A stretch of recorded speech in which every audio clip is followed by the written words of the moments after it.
எல்லாருக்கும் நன்றி. இது என்னுடைய ஃபஸ்ட்டு மேடை.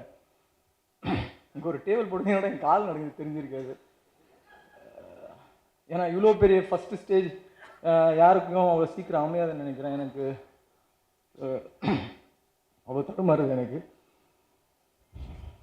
ஃபஸ்ட்டு என் அப்பா அம்மாவுக்கு தேங்க்ஸ். அப்புறம் என்னுடைய டைரக்டர் சுந்தர்சி சாருக்கும் அட்லி சாருக்கும் பெரிய நன்றி. அப்புறம் சிவகார்த்திகேயன் சார், அவருக்கு தான் ஃபஸ்ட்டு நான் ஸ்டோரி நரேட் பண்ணேன். யாரும் ஒரு டக்குன்னு வந்து ஒரு லேடி கெட்டப் பண்ணோன்னு அக்செப்ட் பண்ண மாட்டாங்க. அவர் ரொம்ப நாள் டைம் எடுத்து யோசிச்சு அடிக்கடி ஃபோன் அடித்து கேட்பார், கரெக்டாக இருக்குமான்னு சொல்லிட்டு.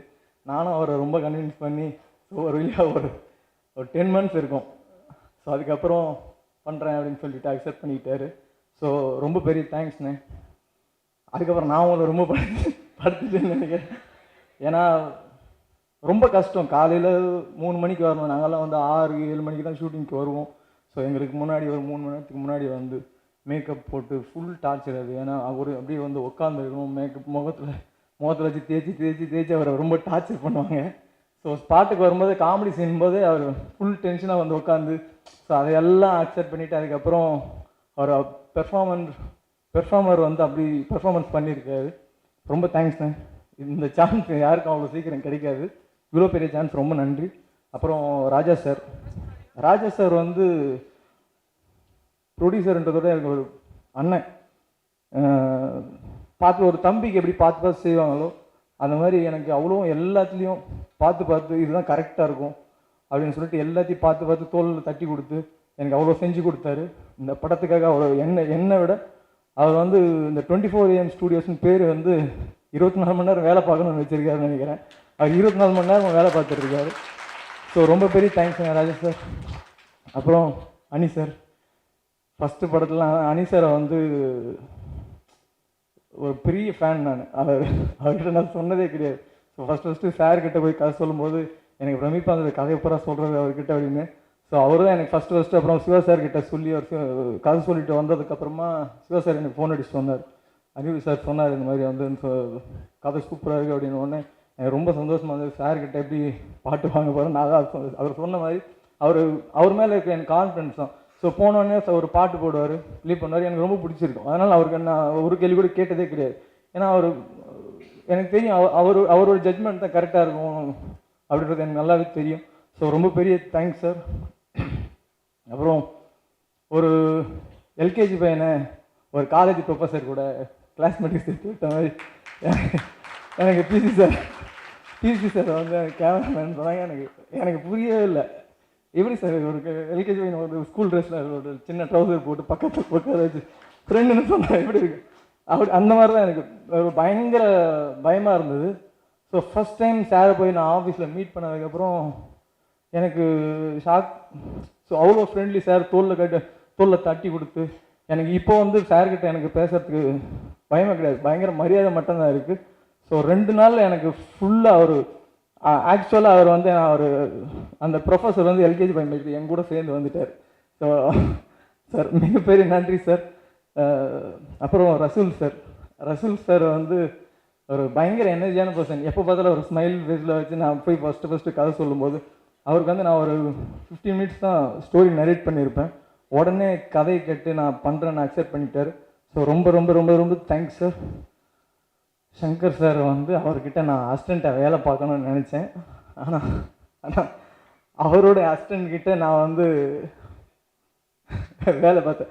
ஸோ அவர்கிட்ட வேலை பார்க்கும்போது நான் அடிக்கடி கேட்பேன், சங்கர் சார் எப்படி சார் அப்படின்னு சொல்லிட்டு நான் அடிக்கடி அட்லி சார்கிட்ட கேட்கும்போது அவர் வந்து பயங்கரமாக சொல்லிகிட்டே இருப்பார். ஸோ இந்த படத்தில் எனக்கு எதெல்லாம் கிடைக்காதுன்னு ஒரு லெவல் இருந்ததோ அதையெல்லாம் தாண்டி இந்த படத்தில் எனக்கு கிடைச்சிச்சு. அந்த படத்தோட ஃபஸ்ட் லான்ச்சுக்கு பிரம்மாண்டத்தினோட உச்சம் சங்கர் சார் வந்து எனக்கு கிடைச்சிருக்கு. ரொம்ப ரொம்ப ரொம்ப ரொம்ப ரொம்ப ரொம்ப நன்றி சார். அப்புறம் முத்துராஜ் சார் வந்து எனக்கு இன்னொரு காலேஜ் ப்ரொஃபஸர். அவர் அண்ணன் வந்து கரெக்டாக சொல்லுவார். அதாவது ஒரு ஆர்ட் டைரக்டர்னா ஒரு செட்டு போனோம் அப்படின்னாக்கா ஓகே டக்குன்னு சொல்லிடுவாங்க. அவர் வந்து கரெக்டாக இல்லை பாக்கி இது வந்து செலவு பண்ணாலும் இது படத்தில் செலவு தெரியாது, இதனால் பண்ணாத, அது கரெக்டாக இருக்காது. உனக்கு கரெக்டாக ஒரு இந்த மாதிரி ஒரு லொக்கேஷன் இருக்குது நான் சொல்கிறேன் போய் பண்ணு அப்படின்னு சொல்லிட்டு கரெக்டாக எனக்கு ஒரு வழியை காட்டுறவர் ஆர்ட் டைரக்டர் சார். ரொம்ப தேங்க்ஸ்ண்ணே முத்துராஜ் அண்ணே.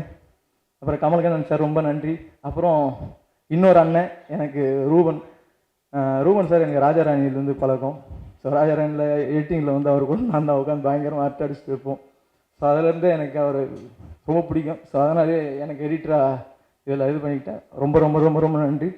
அப்புறம் கீர்த்தி சுரேஷ் அவங்களுக்கு ரொம்ப நன்றி. ஏன்னா நான் ஹீரோயின் நிறைய தேடணும். அதில் என்னுடைய ஃபஸ்ட்டு இது என்ன இருந்ததுன்னா படத்தில் நிறைய டாக்கி பொசிஷன் இருக்குது. ஸோ லாங்குவேஜ் தெரியாத எந்த ஹீரோயினும் வரக்கூடாது. ஸோ தமிழ் தெரிஞ்ச ஒரு பொண்ணு தான் அப்படின்னு சொல்லிட்டு நம்ம லாங்குவேஜ் தெரிஞ்ச நிறைய பெரிய பெரிய ஹீரோயின்ஸ் எல்லாம் தேடணும். அவங்கக்கிட்டே நிறைய வாட்டி கேட்டிருக்கேன், யாராச்சும் இருந்தால் சொல்லுங்கள் அப்படின்னு சொல்லிட்டு அவங்ககிட்டயே நாங்களே கூச்சப்படாமல் கேட்டிருக்கோம். ஒரு ஹீரோயின்கிட்டே போய்ட்டு இன்னொரு ஹீரோயின் ரெக்கமெண்ட் பண்ணுங்கன்ட்டெல்லாம் கேட்டிருக்கோம். ஸோ கடைசியில் எங்களுக்கு அவங்க பெஸ்ட் ஆப்ஷனாக நாங்கள் ஏன் அவங்கள அவாய்ட் பண்ணோம் அப்படின்னா அதுக்கு முன்னாடி தான் ரஜினி முருகன் பண்ணியிருந்தாங்க.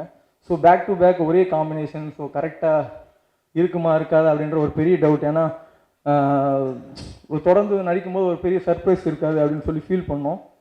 ஸோ அதுக்கப்புறம் நமக்கு பெர்ஃபார்மன்ஸ் தானே வேணும். ஸோ அது வில்லேஜ் ஸ்டோரி, இது சிட்டி தானே அப்படின்னு சொல்லிட்டு அக்செப்ட் பண்ணதுக்கப்புறமா நான் பெரிய ஒரு கண்டத்துலேருந்து தப்பிச்சிருக்கேன் அப்படின்னு தான் நினைக்கிறேன். ஏன்னா எனக்கு பெருசாக வேலை கொடுத்ததே கிடையாது.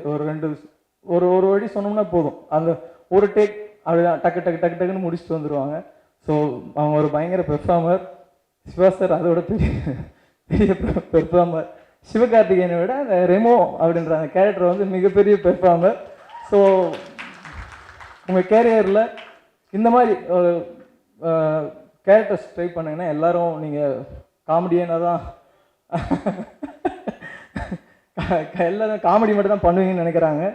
ஸோ நல்ல பெர்ஃபார்மன்ஸ் பண்ணுவீங்க அப்படின்றது வந்து இந்த படம் உங்களுக்கு காட்டும். ஸோ எல்லாருக்கும் ரொம்ப நன்றி. பத்திரிகையாளர்களுக்கும் ரொம்ப நன்றி. Thank you so much. தேங்க்யூ ராஜா அண்ணன்.